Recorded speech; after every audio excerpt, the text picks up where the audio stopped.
So the new weapon of invasion of countries is migrants.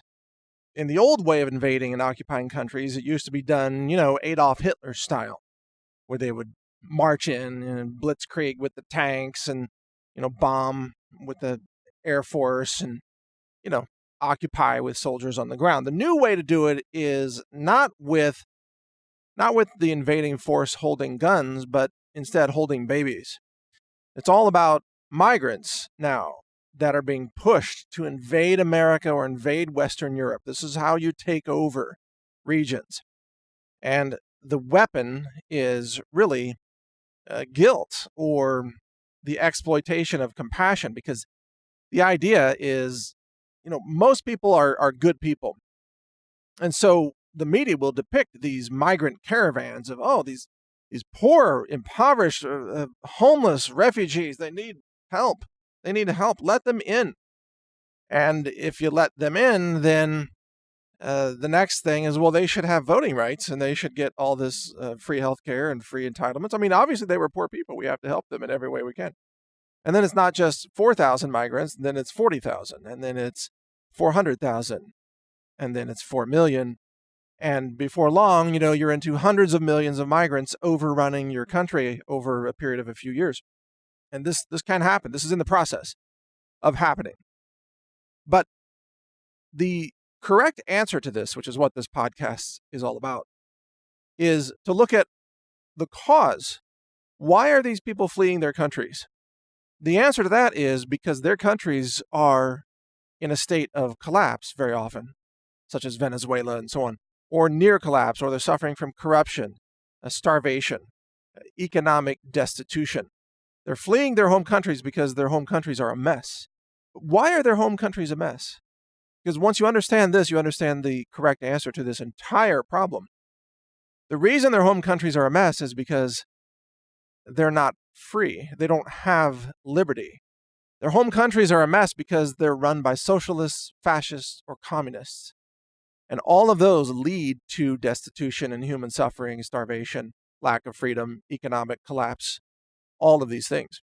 So it's bad government that's causing the human suffering that's leading to the wave of migrants that the UN and others, globalists, are trying to use to invade America so they can turn America into what? Well, a socialist/communist country.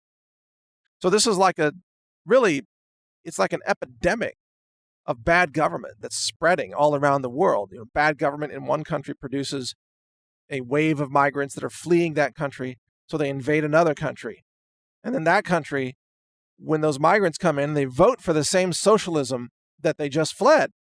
And then pretty soon that country is suffering under socialism or fascism or communism.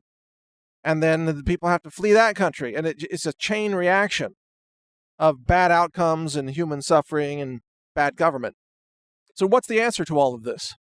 You got to realize that we can't save every person in the world on the back end. In other words, just by treating the symptoms. You can't just, send them food, send them money. So, you can do that in the short term. And in some cases, it's a good idea if there's an acute crisis somewhere. But long term, you can't just keep sending them food and sending them money and sending them healthcare, or you can't just keep letting them into your country.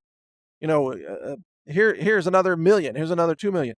You can't do that. The long-term answer is to help all of these countries reestablish freedom and liberty, which means essentially reforming their governments to become more pro-liberty systems through which economic abundance will flourish. And then all those people fleeing those countries, they don't have a reason to flee anymore. Why would you flee if your home country is doing great? Because you have freedom. Freedom of the press, economic liberty. You've got honest government. You've got, let's say, democratic elections, or at least something that pretends to be. That's America, But there are a lot of things that can be done. The answer is to solve the problems at home in those countries. And the answer to that is the spread of global liberty. So we need really a kind of Bill of Rights for all citizens of the world. And not the fake UN Bill of Rights, whatever it's called. A Bill of Rights. Every person in the world should have both a First and Second Amendment. The right to speak without being censored needs to be a universal right. And the right to bear arms needs to be a universal right, because the right to bear arms, a Second Amendment, if it were global, would allow the people of their home countries to overthrow violent dictators and communist authoritarian leaders like you see in places like North Korea. If you can overthrow those bad forms of government, you can establish liberty. Second Amendment was designed exactly for that purpose in America, to overthrow a tyrannical government regime. That's actually the purpose of the Second Amendment. It's not about shooting deer. As it's often said, it's about shooting tyrants. That's really the purpose of the Second Amendment. Now imagine if that were universal, where you had people who are being oppressed and people who are suffering under authoritarian or dictatorial regimes all over the world, and they could overthrow those bad forms of government, where power wasn't just concentrated in the hands of a corrupt regime. Power was actually distributed among the citizens. That's the Second Amendment. It's about the distribution of power, because firearms represent power. And so the most free people are people who live in societies where the right to bear arms is a universal right among the people. And so actually instituting First and Second Amendment protections for the world is a very important goal to stop the implosion of these countries, stop the migrant waves from trying to flee those countries, because you're going to be able to rebuild these countries under economic liberty and democratic liberty as well. You might say, well, wait a minute. You're talking about Second Amendment. All these people are going to get guns.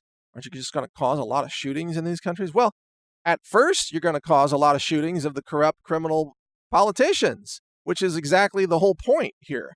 You're going to cause these people in these corrupt nations to overthrow bad, corrupt governments.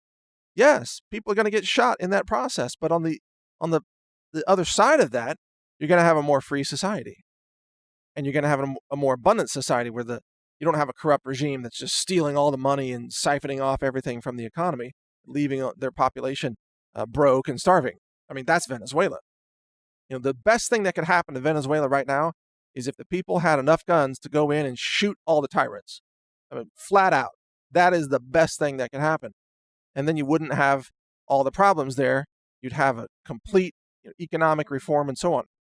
The other problem worth mentioning is that people in many of these countries around the world, because of their lack of education in liberty, they tend to keep voting for the same corrupt politicians that give them the same enslavement and economic destitution.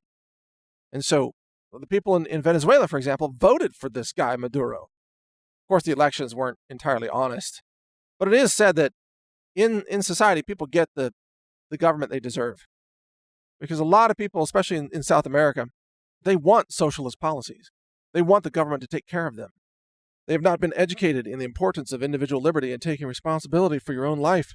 They think the government is their mommy and daddy, and the government should give them everything they need, their food, their fuel, everything, education, you name it.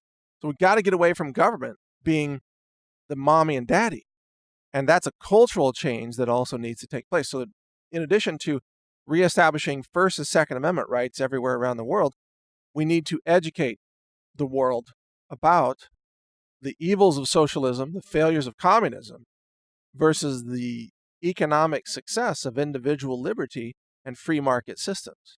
So that's the answer. That's how you solve the migrant problem, and that's how you solve human suffering, frankly, is you educate and you spread freedom globally. And that's why America is the most important country in the world, because America is spreading freedom. And that's why America's military needs to be strong. And that's why American ideas need to continue to be influential around the world. And this is why we must protect America from being overrun by illegals ourselves. Because if America gets taken over by this human wave, then America can't function as a pro-liberty country. So that's the quick answer to all of this. Share this podcast if it makes sense. You can hear more of my work at healthrangerreport.com or check out my website, newstarget.com. Learn more at healthrangerreport.com. Thank you for watching. If you want to support our mission, visit us at healthrangerstore.com for the world's largest selection of lab-verified superfood and nutritional products for healthy living. It's at healthrangerstore.com.